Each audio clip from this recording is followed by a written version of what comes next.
Star Trek the Motion Picture from 1979.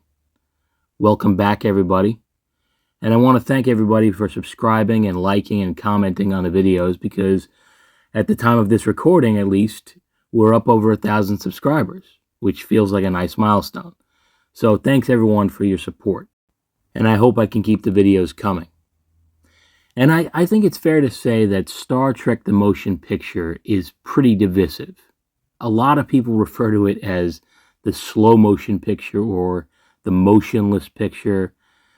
But personally, I will always like the movie. I think I like it better than most fans do. I wouldn't say it's better than Star Trek's 2, 4, or 6, but I think it's probably just as good as Star Trek 3, and I think it's vastly superior to Star Trek 5. Not that that says a whole lot. But I also think it's better than 3 out of the 4 Star Trek The Next Generation movies as well. And it's often criticized for being too slow, and it is slow, even I have to admit that. But I also think it's good cerebral science fiction, for the most part. And I have to admit, I may be somewhat biased, because this was the first piece of Star Trek that I ever saw. When I was a kid, I rented a lot of VHS tapes from the local video store. And one day I just decided to give Star Trek a chance. So I rented the motion picture and Wrath of Khan. And I think most people would probably think that the motion picture isn't very good entry-level Star Trek. And they're probably right. But for me, I was into it. I enjoyed this movie even as a kid. And it wasn't until a couple of years later that the original series aired on the Sci-Fi Channel that I was able to watch the whole show. And although the motion picture is not the show, I think it could easily be a Star Trek episode. As a matter of fact, it was kind of a Star Trek episode. In terms of plot, it shares a lot of similarities with the episode The Changeling. Obviously on a much smaller budget, though. And this is, of course, Star Trek's first movie. It pretty much only happened because of the success of Star Wars, although I'm fairly sure that Star Trek was going to be revived anyway. As most people know, it was going to be another TV show at first. It was called Phase 2. But they decided to make it into a movie, probably due to the success of Star Wars. And it would have been kind of cool to see what Star Trek Phase 2 would have been. But at the same time, I don't think I would trade the Star Trek movies for it.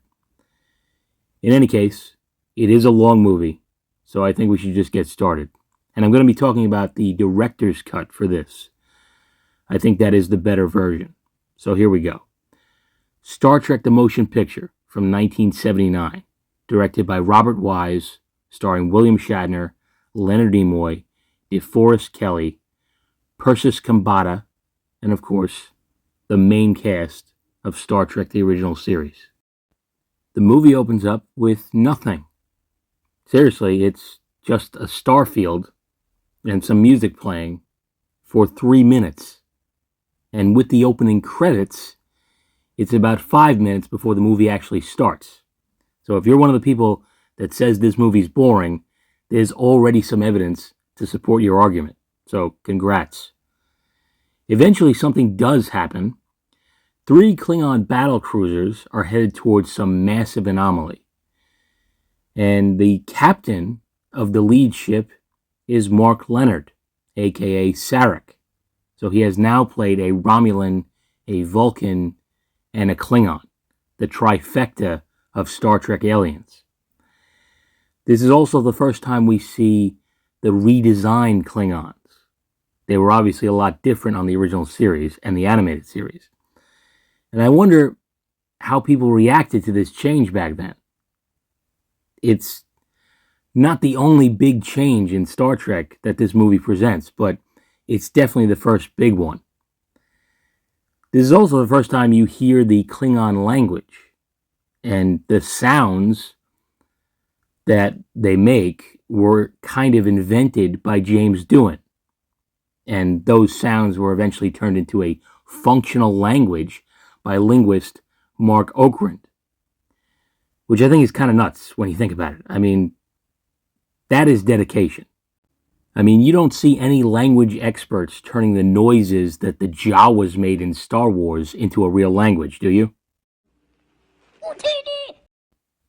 In any case, the Klingons' first instinct is to attack this giant blue cloud, which is ridiculous, but I guess they want some glory. They fire into this huge thing. It does nothing. The cloud shoots back with some gigantic energy orbs that consume the Klingon vessels. Tragic. And the Federation Epsilon 9 space station is able to partially observe this through sensors. And they discover that the cloud is on a direct path to Earth. And then it jumps over to Vulcan, and you can see the massive moons that the planet apparently doesn't have, at least according to Spock. And Spock is there, apparently either retired from Starfleet or on extended leave, and he's studying the Kolinar discipline, which is the Vulcan purging of all emotions. And he has very shaggy hair, which is nice. I bet they didn't even have to put his ears on with hair like this. And they're about to complete the ritual, but Spock stops it. He seems to sense something. And the Vulcan priestess mind melds with him. Although, based on her finger placement, it looks more like a nose meld, but whatever. She says there's a consciousness calling him from space, and he's not ready to complete the Kolinar. And then we get to see Starfleet headquarters in San Francisco, and if you're sitting in the theater in 1979, this is the first time you see Earth in Star Trek, or at least 23rd century Earth. And it's pretty clear that a lot has happened since the original series. It's been about 5 years in universe since Kirk's 5-year mission as captain of the Enterprise ended. And Kirk emerges from a shuttle. He's an admiral now. And these uniforms are really something, aren't they? First of all, forget about the very bland color scheme. They have a belt for their pants that goes through their shirt. What is the point of that? And the belt buckle looks like the back of a damn PSP. What the hell's going on here? I mean, if the future can't be practical, it should at least be stylish, and these uniforms are neither one of those things. Solid special effects aside, we're not off to a great start. And Kirk talks to a Vulcan commander named Sonak. Kirk orders him to report to the Enterprise in 1 hour, which raises a Vulcan eyebrow because Kirk is no longer in command of the Enterprise, but he intends to be. He's meeting with an admiral named Nagura, and it's pretty clear that he intends to make his case for commanding this upcoming mission. And for some reason, Starfleet headquarters is reminding me of Logan's Run. Thankfully, it's not Logan's Run, because everyone in this movie would be long overdue for Carousel, as would I. And Kirk meets up with Scotty. The Enterprise is in the middle of a huge refit, and its transporters aren't working, so they have to take the shuttle pod over to it, which never made sense to me. If the Enterprise's transporters are down, all that really means is that people on the ship can't beam themselves off of it, but they should be able to beam to and from using a transporter from another location. I mean, they can beam down to the surface of a planet without being received by another transporter, right? I don't know.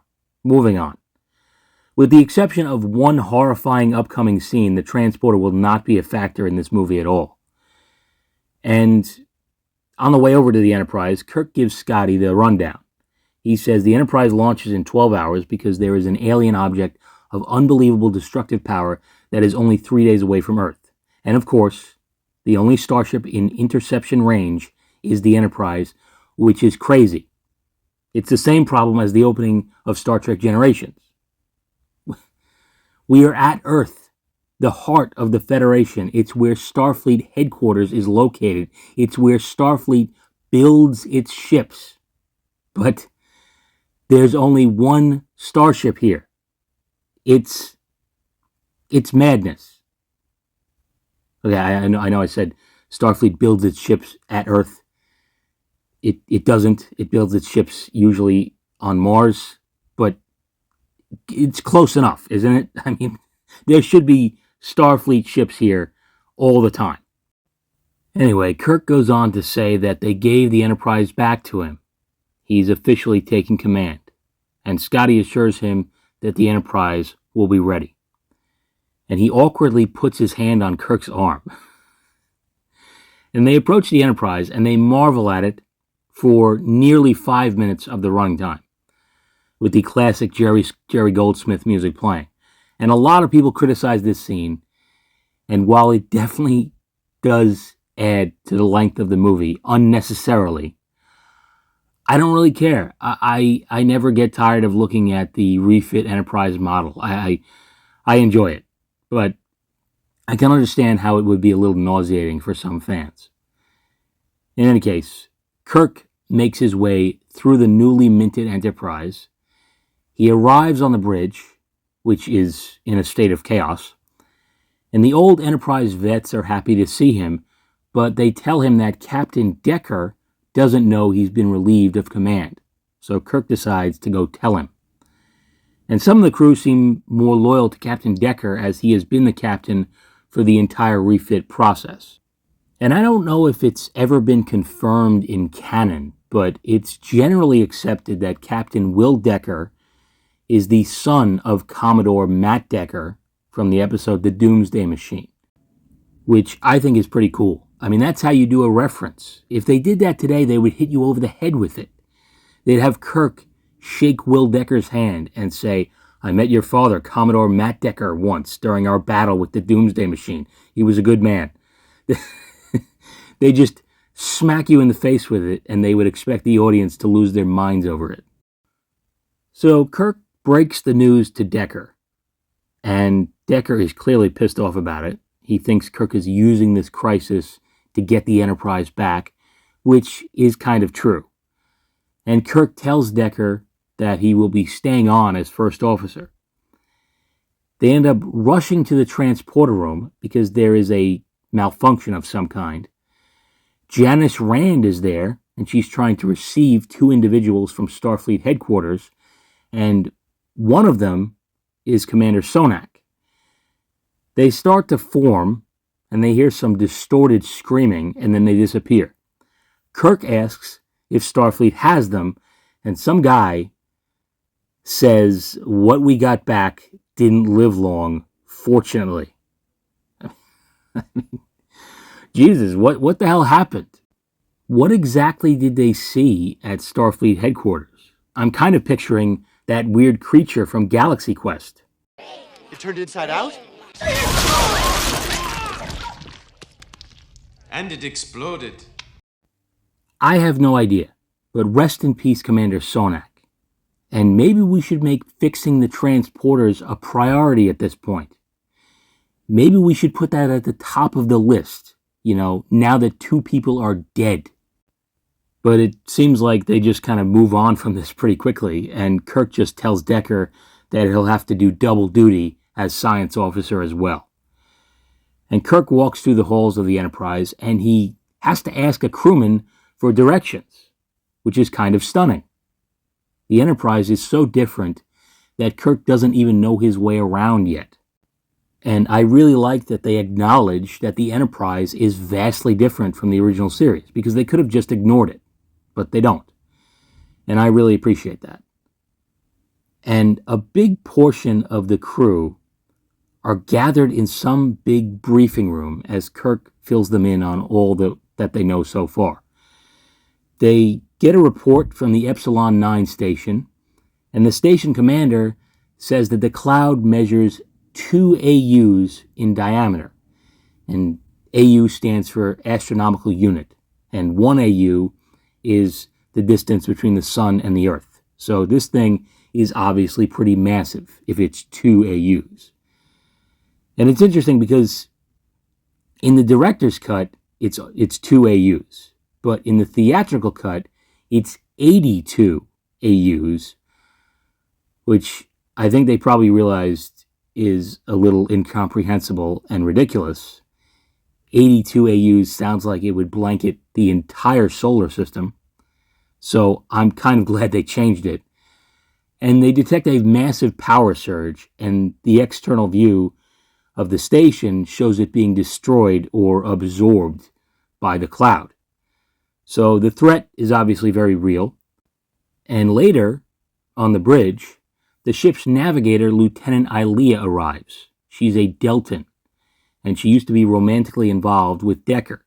She meets Kirk, and kind of out of nowhere, she tells Kirk that her oath of celibacy is on record. I mean, all Kirk says to her is that he has confidence in her. And she's just like, listen, I don't have sex. It's pretty awkward. But maybe she's heard rumors about Kirk's reputation and decided to nip it in the bud, so to speak. And the last 6 crew members are ready to beam aboard. One of them is refusing to step on the transporter pad. Gee, I can't imagine why. It's not as though they had to mop up the last couple of guys that tried to beam on board. I mean, Kirk had to take the shuttle over to the Enterprise because the transporters were having problems, but everyone else seems to be just taking their chances with the transporter. 5 out of 6 beam up just fine. But it's pretty clear the remaining crew member is Dr. McCoy, and Kirk and Rand kind of smirk at the idea of McCoy being afraid to use the transporter. I mean, he's right. He's absolutely right. 2 people are dead. I wouldn't use it either. But eventually, they do beam him safely on board, and it seems like he's been spending the 2370s in the 1970s. I mean, whatever McCoy was doing during his time away from the Enterprise, that's the kind of life I want to lead, because this is quite a look. He looks like he's been visiting Studio 54, or perhaps Will Ferrell's hot tub at the Wellesley Arms Hotel. Either way, I'm happy for him. But naturally, he's pissed about being here. He says Admiral Nagura invoked a little-known reserve activation clause. In simpler terms, they drafted him. But of course, it was Kirk's idea. And this is probably my favorite exchange in the movie. This was your idea. This was your idea, wasn't it? Bones is a thing out there. Why is any object we don't understand always called a thing? Headed this way. I need you. Damn it, Bones. I need you. Badly.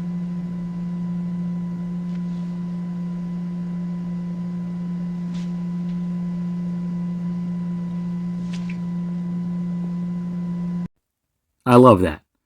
First of all, I love that Kirk says there's a thing out there. Like, there's another thing out there. We got to go deal with it. And in his anger, McCoy just changes course for a second and complains about the word thing. And I just love that all Kirk has to say to his old friend is that he needs him. And McCoy shakes his hand and supports his friend. Because in the end, that's all he really needed him to say. It's a great scene. It's funny, and it says a lot about the bond between these 2 guys. So, while Grouchy McCoy gets his beard shaved, they're about ready to launch. Finally. The special effects still hold up, the ship looks great, and Kirk's log says that they'll have to risk engaging warp drive while still inside the solar system, which I never understood. There are loads of instances in Star Trek where they don't worry about going to warp inside of a solar system. But there's also a couple where they do. And I don't think it's ever explained why. So I don't know. But this particular case is a bit of a risk because when they go to warp, they get sucked into some kind of wormhole. And they only escape because Decker countermands one of Kirk's orders, further showing how out of touch Kirk is when it comes to this new Enterprise. And apparently, the wormhole was caused by an engine imbalance, and Scotty needs to fix the issue before they can try again. This whole wormhole scene never made sense to me.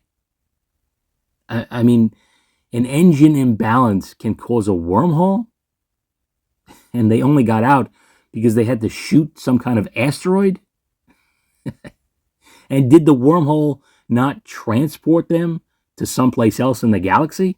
The whole scene is really just nonsense. And this ship is just in shambles, isn't it? I mean, they're the only ship in range, but they can't beam any red shirts up without turning them into booyah and they can't go to warp without a catastrophe that defies the laws of physics happening. But whatever, moving on finally. Kirk wants to see Decker in private to ask why he countermanded his phaser order. And with a little bit of technobabble, he explains that the ship cut power from the phasers when they went into antimatter imbalance. Decker puts an exclamation point on things by saying he believes Kirk's lack of familiarity with the Enterprise and the fact that he's been sitting at a desk for the last few years seriously jeopardizes this mission. And at least at this point, it's kind of hard to argue with him. It's very strange to see Kirk disconnected from command like this. And I think it was smart to avoid having him swoop in and take control and just have everything fall into place. And after Decker leaves, McCoy confronts Kirk. He says that he did use this emergency to get the Enterprise back. He calls it an obsession, and he's kind of right. I think Kirk has always been very ambitious. He always wanted to climb to the top and be the best he can be. But it took him a very long time to figure out that his ambition stops with the captain's chair. It's his first best destiny, after all. And Decker probably doesn't know Kirk all that well, and he probably thinks that Kirk just politicked his way back to the Enterprise. But I don't think that's true. Politicked implies a certain level of finesse, and I think he simply walked into the Admiral's office and demanded it. And it might seem ego-driven, but by the end of this movie, everyone's going to be happy that Kirk was here. And there's a shuttle approaching. Chekhov calls it a courier of some kind, and apparently they can't just beam the occupant on board. Only red shirts and Dr. McCoy can use the transporter in this movie. And the shuttle leaves behind its warp nacelles and docks with the Enterprise, which really seems like space littering to me. It's a little unethical, I think. And Spock comes aboard. Everyone is happy to see him. He is more stoic and emotionally detached than ever before. He takes his position as science officer. He helps get the warp core back online, and they're finally ready to go. They go to warp, and it's a success. Chekhov gives a goofy fist pump, and Kirk winks at the camera. Or maybe he winks at Chekhov. Either way, I don't know what the hell's going on here. I mean, we're really in trouble if we're celebrating this much for successfully reaching Warp 1. And while they're en route, Kirk, Spock, and McCoy have a chat. Spock talks about how he broke his Kolinahr discipline to come here because he began sensing a consciousness from a source more powerful than he ever imagined. Thought patterns of exceedingly perfect order. I'm not sure why Spock senses this thing, though. I mean, why Spock and not any other Vulcan? I don't think that's ever made clear. But I have a partial theory, which is not a good one, but we'll get to that eventually. They approach the cloud, and they're being scanned. Decker suggests raising the shields, but Kirk feels that would be interpreted as a hostile act. And given how powerful this thing is, the shields wouldn't make much of a difference anyway. Spock says there's a large object at the heart of the cloud. And they get hit with a ball of some kind of energy, and a console explodes, because of course. And Chekhov is burned. Chapel shows up to treat his wound, and Lieutenant Ilea says she can ease his pain. Why she waited until Chapel arrived to do this, I don't know. And the Deltan species is kind of interesting. We don't ever see them again outside of this movie, unless you count the Section 31 movie, which I do not. But it's kind of weird to introduce a species, establish that they have some unique abilities, and that they swear oaths of celibacy that they will occasionally just declare completely unprompted, and then ultimately never really use them again. Although it's pretty clear that Deanna Troi and the Betazoids kind of took the place of Ilea and the Deltans. And Chekhov's wound seems very superficial given the amount of screaming he was doing, but whatever. Also, the layout of the bridge in this movie is very bizarre. Chekhov is the tactical officer, but he used to be the navigator as well. But here he has his own little station in the far corner of the bridge, and Spock's science station is directly behind Kirk. So Kirk is always turning his chair completely around to talk to Spock, which he obviously never had to do in the original series. Just a very odd setup on the bridge, in my opinion. But in any case, Spock sends a friendship message, which seems to thwart another attack. He also recommends that they proceed into the cloud. They head in slowly, and it's very trippy. I don't even think whatever drugs Disco McCoy was on could have induced these kinds of visuals. It's another long scene with no dialogue, and I could see how people could find this boring. But I just think the special effects are so unique and interesting that I can't help but kind of enjoy it. Sometimes you gotta just sit back and chill. You need to just enjoy the hang sometimes, especially with this movie. They come to a large structure, and they get hit with a crazy scan.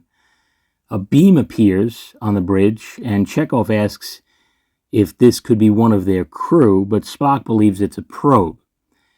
It's accessing the Enterprise computer, so Spock just kind of smashes it with a patented double fist Kirk punch, as you do. And then it moves towards Ilea and seems to attack her. She disappears, and so does the probe. Tragic. Then they get hit with a tractor beam, and they're being pulled inside this massive ship.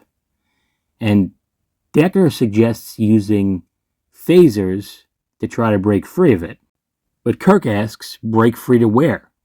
Spock also gets a little Borgy by saying that any show of resistance would be futile. And I kind of like that exchange. Earlier, Decker was taking some measure of delight in the fact that he knows the Enterprise better than Kirk. But when it comes to dealing with alien life forms, he seems to be completely out of his element. He's suggesting things that either wouldn't work or they would make things worse.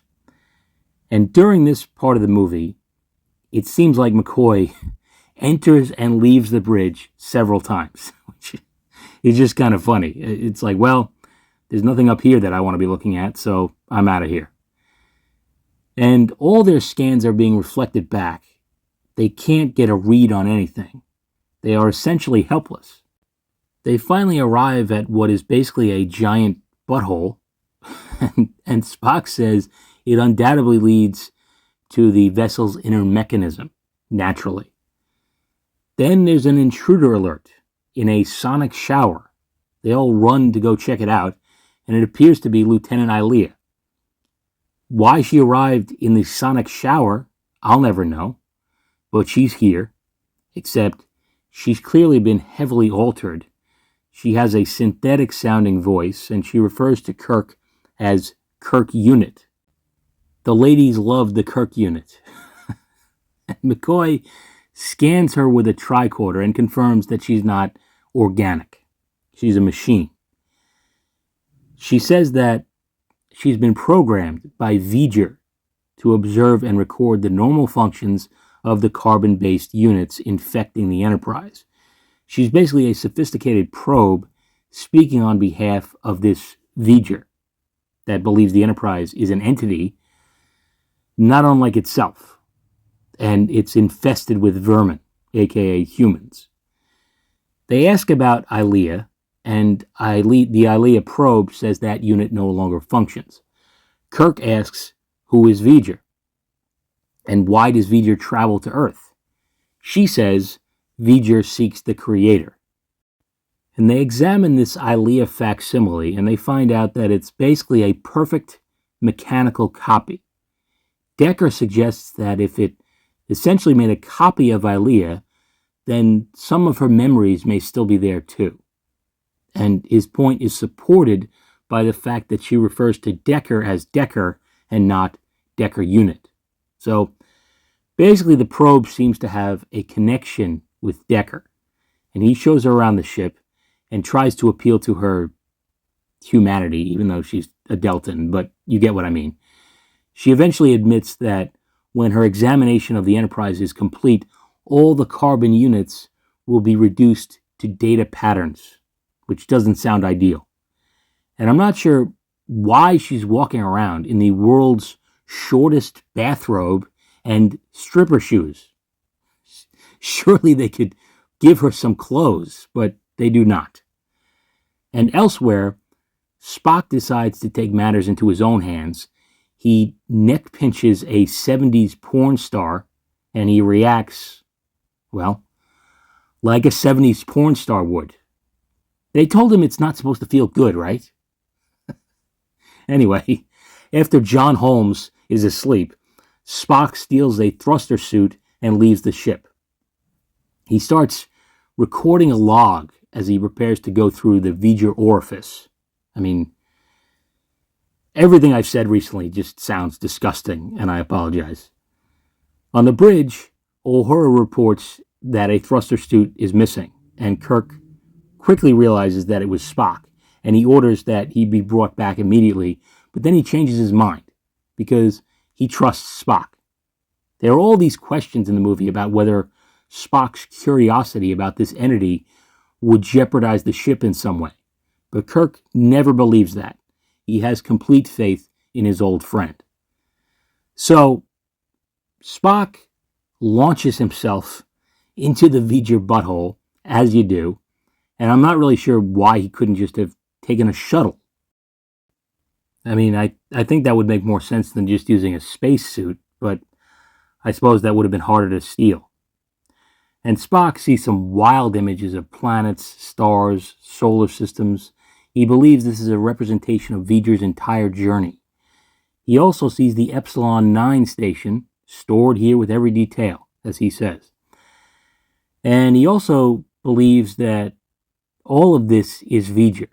He's inside a living machine. He also sees a planet that appears to be populated by living machines. He then comes to a representation of Ilea and the glowing sensor in the middle of her neck. He attempts to mind meld with it, which seems ill-advised, but Spock, despite his completely detached and almost robotic state, is desperate. He's desperate to understand more about this V'ger. And he gets hit with a burst of information, and he gets thrown back towards the Enterprise. Kirk is now in a spacesuit of his own, and he retrieves Spock. Again, this is a situation where they could have simply beamed Spock on board if the transporters weren't useless in this movie. They take him to sickbay. He seems okay for the most part, but he starts laughing, which is obviously unusual. And he describes V'ger as a conscious living machine. He also saw V'ger's planet, the planet that was populated by machines. It has knowledge that spans this universe, and yet it's barren, cold. There's no mystery for it. There's nothing left for it to discover. And then Spock says this. Jim. This simple feeling is beyond V'ger's comprehension.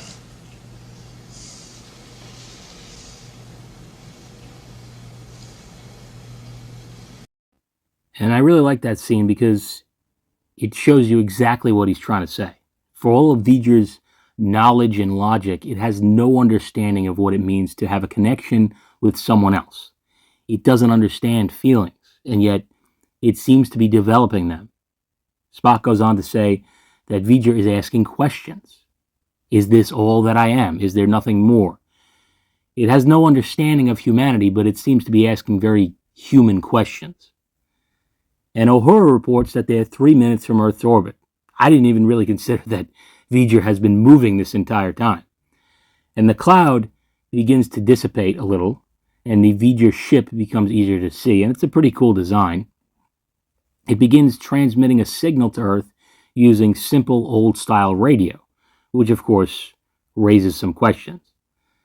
Then it launches several balls of energy that position themselves in various spots in orbit above Earth. They threaten to destroy the planet. The ILEA probe explains that the Creator has not answered, so the carbon unit infestation has to be removed. Kirk tries to explain that the carbon units are not an infestation, but the ILEA probe says they're not true life forms. So it's pretty clear that V'ger believes its creator is also a machine. Spock quietly speaks to Kirk and McCoy, and he says that V'ger is a child. It knows it needs something, but it doesn't know what it is. Kirk ends up bluffing his way into a bargain with ILEA, or the ILEA probe, I should say. He says he will disclose the information V'ger seeks, but only directly to V'ger. So the Enterprise proceeds further into the ship. It's kind of weird because they go through the same space butthole that Spock went through, but we're not seeing all the weird planets and stars that he saw. I guess we're just short on time. And Spock becomes emotional. He says he weeps for V'ger as he would for a brother. He says V'ger is as he was when he first came aboard the ship. Logic and knowledge are not enough for it, just as the Kolinar was not enough for Spock. They come to a stop. They've located the source of V'ger's radio signal, and it's directly ahead. So Kirk, Spock, McCoy, Decker, and the ILEA probe head out.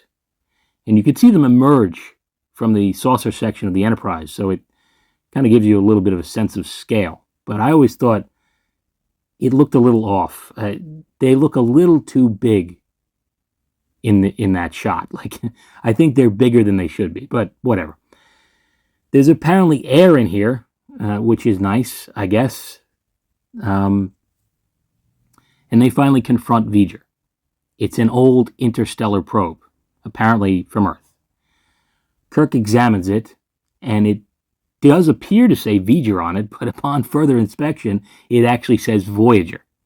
Voyager 6, which is funny because to date there are only 2 Voyager probes that have been launched, and both were in the 70s. So we have a lot of catching up to do, I guess. Although Decker says this was launched 300 years ago, which would put it in the 1970s. So I guess in the world of Star Trek, NASA just launched a lot more of these things. It's also kind of hilarious and somewhat ridiculous that this super intelligent living machine couldn't figure out its own name because the nameplate was a little bit smudged. I mean, who's the real genius here?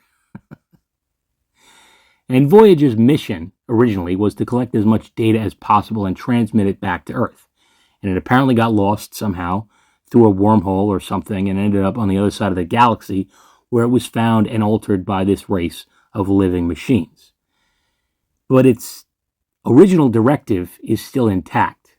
It has returned to Earth with all the knowledge it's obtained, on top of the fact that it's a living entity now and wants its creator to give it purpose. Kirk tells the ILEA probe that the carbon units are the creator. And this basically causes V'ger to go into a little bit of a temper tantrum. They try to enter a code to trigger the Voyager probe's transmitter, which would prove that they have some level of control over V'ger, and thus they are the creator. But V'ger is not accepting the code. And this ending is admittedly a little convoluted and ham-fisted. Spock says V'ger must evolve, but it requires a human quality, the capacity to leap beyond logic. It needs to physically join with a human, and Decker quickly volunteers. He does this mainly because he wants to be with ILEA, and this is his last opportunity. Decker turns into a big Christmas tree, and they kind of merge into one gigantic light show. Kirk, Spock, and McCoy decide they better skedaddle. They run back to the Enterprise. Once again, they can't be beamed back. They make it. Just as the V'ger ship disappears, there's a big explosion of light, and the Enterprise emerges. Kirk asks if they just witnessed the birth of a new life form. Spock believes they have, and it may possibly be the next step in their own evolution. Kirk hopes that they gave it the ability to create its own sense of purpose out of our own human weaknesses and the drive that compels us to overcome them. It will also have to contend with a lot of foolish human emotions. But of course, we don't really know where it went. I guess it's in another universe or plane of existence. Either way, it's out of this movie at least. And Starfleet wants a report on their status. Kirk tells Uhura to report 2 casualties, Lieutenant Ilea and Captain Decker. But he then corrects himself and tells Uhura to list them as missing, which I think is not really going to be all that acceptable for their friends and family. It's probably better to list them as casualties, but whatever.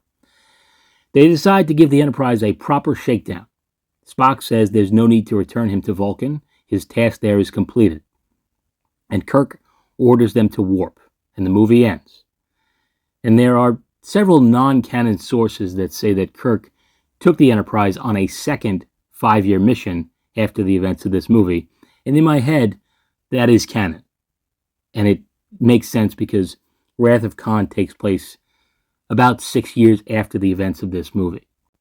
Although I think it's kind of funny that they didn't stick around for a hero's welcome at the end of this movie. They just saved Earth and then left and apparently didn't come back for about 5 years, as you do. In any case, that's the movie. Overall, it's a little bit of a mixed bag. It was famously a troubled production, but despite that, I think the good far outweighs the bad. But the whole thing does get wrapped up a little too neatly. It does seem kind of ham-fisted that Voyager, or V'ger, sees the carbon units as an infestation for most of the movie, and it almost has a level of revulsion for them. But in the end, it wants to merge with one of them. I guess we have to assume that's Ilea's influence? I don't know. But people give this movie a lot of flack, and I'm not sure why. Because because of the influence of Star Wars, they easily could have made a Star Wars clone. I mean, they could have just turned Star Trek into Star Wars, which, of course, is exactly what J.J. Abrams eventually did. But this movie remained true to the original series in a lot of ways. It's cerebral science fiction. And you could make the argument that it is the only Star Trek movie that tells a real sci-fi story. Maybe with the possible exception of Star Trek 4. But the rest of the movies are kind of action-oriented, which is fine. I love them, but there is a contrast there. And I think the characters of Kirk, Spock, and McCoy are really great in this movie. I think Spock's character arc is pretty well done. He has the same journey as V'ger in a weird way. They're both on a path of self-discovery. Spock realizes that the Kolinahr isn't going to give him what he wants. No amount of Vulcan discipline can change the fact that he's half human. And he has to learn to accept the duality of his existence.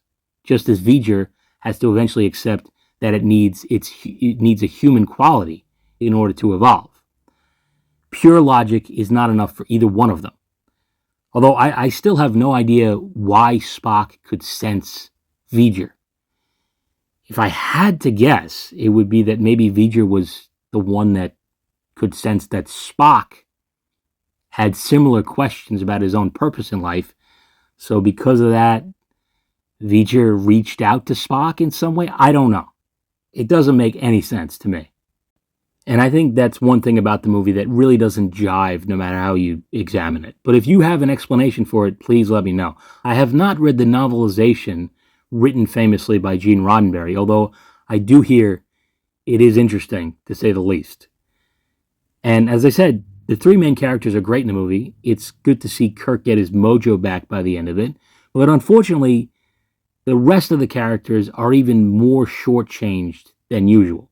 Chekhov, Sulu, Scotty, and Uhura really don't have a lot to do in this movie. I mean, They say "I, sir" for the whole movie, and that's basically all they have to do. And Chekhov gets to scream, but that's about it. And Ilea and Decker also don't have a lot to work with, despite being involved in some sort of romance. And I won't go into any of the gory details regarding actor Stephen Collins' personal life. Most people know what this guy has admitted to, and it is disgusting. And as far as I'm aware, he has somehow never been charged with anything, but he should be. And that's about all I have to say about that. And what else? What else do we have here? Oh, of course. How could I forget? One of the big theories to come out of this movie is that V'ger is in some way connected to the Borg. Some people think that the Borg are the race of machines that found the Voyager probe and modded it, or that V'ger in some way inspired the Borg's pursuit of perfection. I'm not sure I ever really liked those theories. I think that the Borg and V'ger are separate things, but I suppose it is possible that the fledgling Borg collective may have seen a passing V'ger cloud and recorded information about it, and maybe they were inspired by its perfect logic. I don't really know. I'm the wrong person to discuss this theory with because I never really gave it much thought. Mostly because the Borg definitely predate the launch of the Voyager probe. I just consider them to be a separate thing. Then again, maybe it works. Maybe the reason the Borg are always so obsessed with humanity is that they know the V'ger entity originated on Earth. It might be a cool thing to explore if it's done well, which of course it would not be done well by modern Star Trek writers. It just wouldn't. But let me know what you think of the possible Borg-V'ger connection. And as I said, overall I think it's a good movie. I think it's better than it gets credit for. It's good cerebral science fiction in my opinion, although the twist at the end is pretty obvious and pretty ridiculous, but I like that it has a threat without the need for a villain. And it has solid special effects, which they obviously didn't hold back on showing off. And it's maybe a movie that was a little too influenced by 2001: A Space Odyssey, but that's not necessarily a bad thing. I think it does a good job of it, and it does a good job of making you want to comprehend something that is really incomprehensible. But that's my thoughts on Star Trek: The Motion Picture. Let me know what you think of it. And as much as I like this movie, the fun doesn't really start until we get to Star Trek II: The Wrath of Khan. So I'm excited to do a video for that one. Keep an eye out for it in the coming months. And thank you again for all your support. I'm happy we got this thing over 1,000 subscribers. Hopefully we'll just keep it going. But that's about all I got for now. So thanks again for watching, and until next time, take it easy.